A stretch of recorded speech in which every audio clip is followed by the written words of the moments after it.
Bus fees അടയ്ക്കാത്തതിന് Kannur പയ്യന്നൂരിൽ വിദ്യാർത്ഥിയെ school ബസ്സിൽ നിന്ന് ഇറക്കിവിട്ടതായി പരാതി. തായ്നേരി SA B Team സ്കൂളിൽ 8ാം ക്ലാസ് വിദ്യാർത്ഥിയെ സഹപാഠികൾക്ക് മുൻപിൽ വെച്ച് വാഹനത്തിൽ നിന്ന് ഇറക്കിവിട്ടെന്നും അപമര്യാദയായി പെരുമാറിയെന്നുമാണ് ആരോപണം. പ്രവേശനോത്സവ ദിനമായ ഇന്നലെ ഉച്ചയ്ക്ക് ക്ലാസ് കഴിഞ്ഞ് മടങ്ങവെയാണ് വിദ്യാർത്ഥിയെ ബസ്സിൽ നിന്ന് ഇറക്കിവിട്ടത്. കുട്ടിയെ ഷർട്ടിൽ പിടിച്ച് ഡ്രൈവർ പുറത്തിറക്കിയ ശേഷം ഓഫീസിലെത്തിച്ച് അധ്യാപകരുടെയും സഹപാഠികളുടെയും മുന്നിൽ വെച്ച് അസഭ്യം പറയുകയും 2 മണിക്കൂറോളം ഓഫീസ് റൂമിൽ ഇരുത്തിയെന്നുമാണ് പരാതി.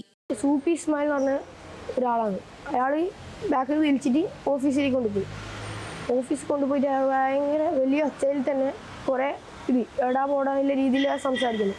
പിന്നെ ആൾക്കാരെ ഫുൾ ഇൻസൾട്ട് അയാൾ ചെയ്ത്. വൈകിട്ട് പരിചയമില്ലാത്ത 3 പേർക്കൊപ്പം ബൈക്കിൽ കയറ്റിവിട്ടെന്നും ആരോപണമുണ്ട്. സംഭവത്തിൽ മുഖ്യമന്ത്രിക്കും വകുപ്പ് മന്ത്രിക്കും പരാതി നൽകിയതായും കുട്ടിയുടെ രക്ഷിതാവ് പറഞ്ഞു. മുഖ്യമന്ത്രി പരാതി റീപ്ലൈ വന്നിട്ടുണ്ട്. ശക്തമായ നടപടി സ്വീകരിക്കുന്ന മുഖ്യമന്ത്രി മറുപടി തന്നിട്ടുണ്ട്. സംഭവം മാനേജ്മെന്റിന്റെ ശ്രദ്ധയിൽപ്പെടുത്തിയതായി PTA അംഗങ്ങളും രക്ഷിതാക്കളെ അറിയിച്ചു. അപമര്യാദയായി പെരുമാറിയതായി അറിയില്ലെന്നും അന്വേഷിച്ച് നടപടിയെടുക്കാൻ തയ്യാറാണെന്നുമാണ് മാനേജ്മെന്റിന്റെ വാദം. ന്യൂസ് മലയാളം, കണ്ണൂർ.